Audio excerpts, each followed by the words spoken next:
Mental health has been a hot topic in the media lately. People who deal with stress and anxiety are trying to find a way to get a sense of relief. In order to find this relief, they first have to establish a coping mechanism. The way that I would define that is it's anything that you do, and generally speaking, is anything that you do that serves some sort of function as to calm you down, your relief from stress. And so the coping mechanism are the things that you do to sort of alleviate that pain, that suffering. When you look online, one of the most popular ways Gen Z and millennials have found to cope is by driving. I started discovering that I used driving as a coping mechanism whenever I started going to Pitt State, actually, my school.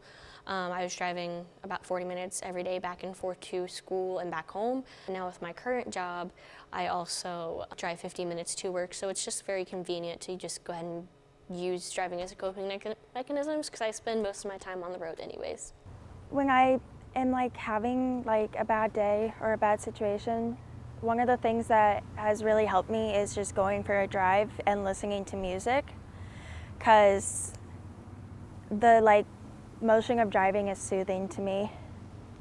Honestly, get out and see new things that I can only get to with my car.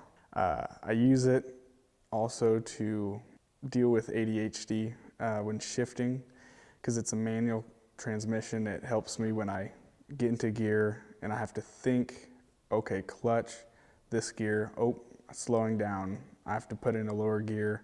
There are healthy and unhealthy coping mechanisms, and it's important to understand and spot the difference. They can be healthy coping mechanisms. There can be destructive coping mechanisms. And so if you're having a very bad day, if you were to go and gamble as a coping mechanism, perhaps that's not really addressing the root cause of why you're having that bad day. I think that our natural tendency is, if there's a problem, to fix it.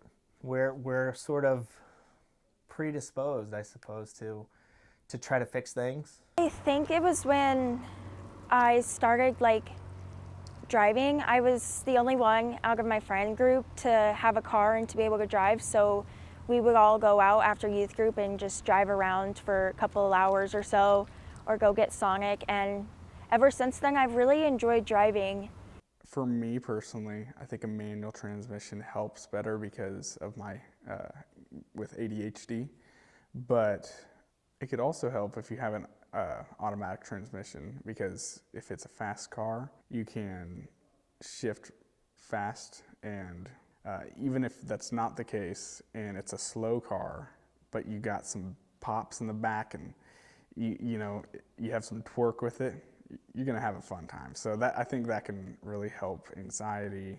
There are certain key factors that make coping mechanisms healthy when dealing with stress and anxiety. A healthy coping mechanism is going to involve appropriate replacement behaviors or sort of preventative strategies. An appropriate replacement behavior would involve something that, for instance, de-stresses you, but it doesn't have that destructive component.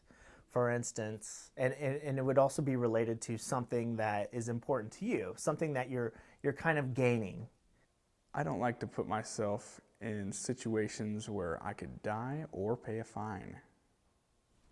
I know this is probably not legal, but I usually go a little bit over the speed limit here and there. I drive more safe. I mean, I can't really afford to drive reckless anyways with my insurance. I feel like having to deal with getting in an accident. I went to drive to feel calm, and speeding makes me feel not calm. Driving to cope can turn unhealthy when it causes you to drive recklessly, putting your life and others' lives at risk. But if I have a really bad day sometimes, and people are slow and I'm late and just everything's not going right, I get frustrated, and then I just step on the accelerator in a closed parking lot, which is not good or safe, but I need to get to class, find a parking spot, depending on my mood and depending on my energy level, if I'm happy, joyful, or if I'm sad or whatever, it affects how I shift. Unfortunately, I don't like to admit it, but yes, it does. Sometimes my emotions get the best of me and I cry to the point I can't see. Don't recommend it, it's not safe. Definitely pull over. Sometimes I'm just like so mad, crying that I gotta get where I've gotta get going, and I don't necessarily pull over, so it definitely affects the way I drive. It depends on what is going on in my life right then and there. Because if it's just driving for fun, I'll put on like Home Depot remix and just blast it and fly down the road. That is kind of fun and it helps cope with some surface level stuff. But when it comes to like really getting to the things I like try to cope with, it's probably no music at all, and it's just the sound of the engine and the exhaust, and then every single time you shift, you hear it go into another gear. And if you're going fast, it sounds like you're in Fast and Furious. You're like, dun, dun, dun, dun, and you start getting addicted to it real fast. So, being able to drive to get away from stressful or toxic situations can be very beneficial to your mental health. I mean, my family, for one, they're like, why are you always in your car? Like, when I first got a car, they're like, why do you always want to go out and be in places? Because it's like, I don't know, the freedom of being able to have a car, being able to go where I want, it's fun to me. But I have a lot of friends that are always like, driving's boring, why do you like it? And I was like, I just do. Before they start driving, people often set up their cars a certain way so their drives become more comfortable. The way I set up my car is, so I drive a two-door car, and so I don't have my seats, they go back and forth like down to open up the back seat. So I usually try to have that like positioned where I'm not like slouched back and I can actually be forward. And then I also have my phone plugged into my radio so I can listen to my personal Spotify. make sure it's full of gas. I do not like to drive even half tank and go on a long drive, because I know when I accelerate, sometimes the fuel gauge doesn't tell me exactly the right amount. So I try to do that, and then I also make sure my tires are filled with air. I make sure that my oil has been changed and is not over the 3,000 mile mark. Just personal. My grandpa passed away, but he gave me his driving gloves. So I don't ever bring them out when I have people in the car, but every once in a while I'll just throw them on. I know it looks goofy, but I'm like, my grandpa wore these, you know? I listen to a lot of sad music whenever I'm in a bad mood. And mostly just old 2000s music. I don't know, just something that like help keep my mood up. I don't have a set playlist, but I do have certain songs that I'll try to find on my Spotify that I try to like on purposely listen to. Like depending on my mood, if I'm angry, I'll listen to different kinds of songs if I would if I was sad. And I definitely like zone out sometimes. Like I'll get really upset, I'll start crying, and then once I'm done crying, then I zone out. And it's like just road, and like the music kind of is just in the background. People often customize their driving to better fit their mood by choosing different times of the day to drive and driving for different amounts of time. Honestly, because during the day I like have school and work, it's mostly nighttime when I get to go out and drive. But I do really just go until I feel better or until I feel like I can go home and be by myself. Depends on how bad my emotions are and how high they are. I would definitely say it takes me a little bit longer if I'm very upset, but I usually try to allow myself 5 to 10 minutes to take a few breathers before I like actually get out and start going about what I was doing. I drive to and from work about an hour, and then if I'm driving up here for any extracurricular things, I would say anywhere from an hour to 2 hours every day. To better clear their head, some people have a place they go to that is special to them that can help them think and calm down. It's a soothing thing when I go to the lake, because just looking out at the lake, and it's quiet too out there. There's not the sound of cars driving by, and there's the most clear, pretty skies to look at the stars. I am a creature of habit and I get lost very easily, so yes, I keep the same route every single day, all the time, or else I probably wind up lost in the middle of nowhere somewhere, actually. I really enjoy driving my regular route into Kansas City.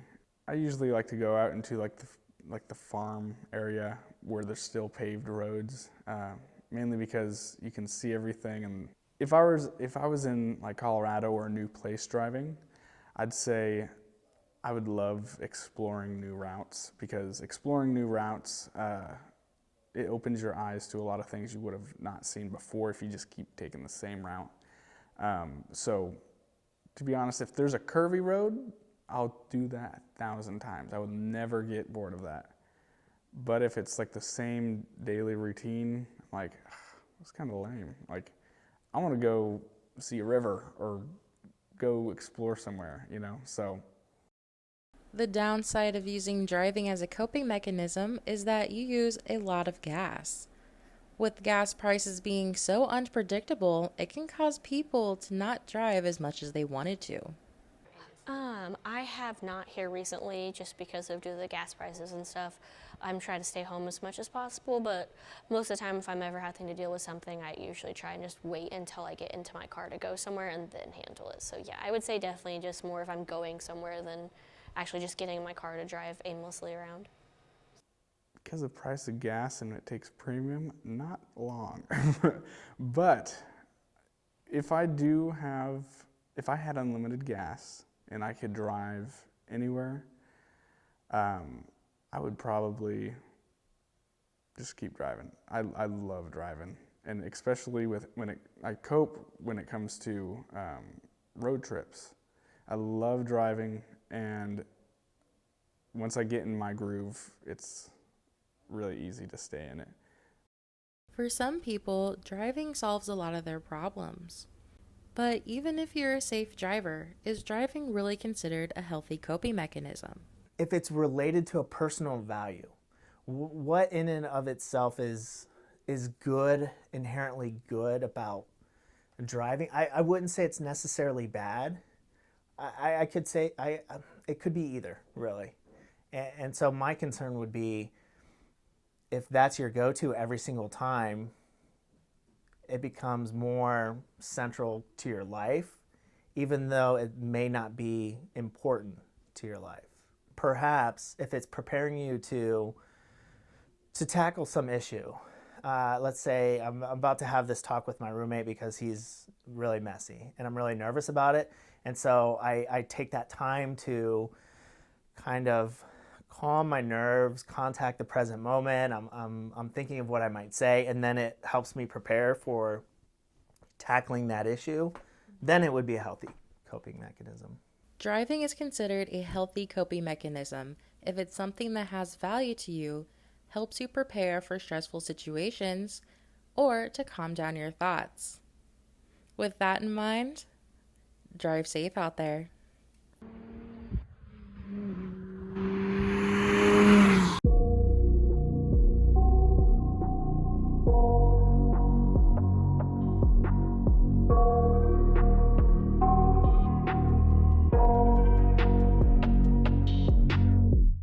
I got nightmares in my head, I fear that the thoughts build up until I can't hear, that my mind fills up into a creature, and it haunts me somewhere much deeper.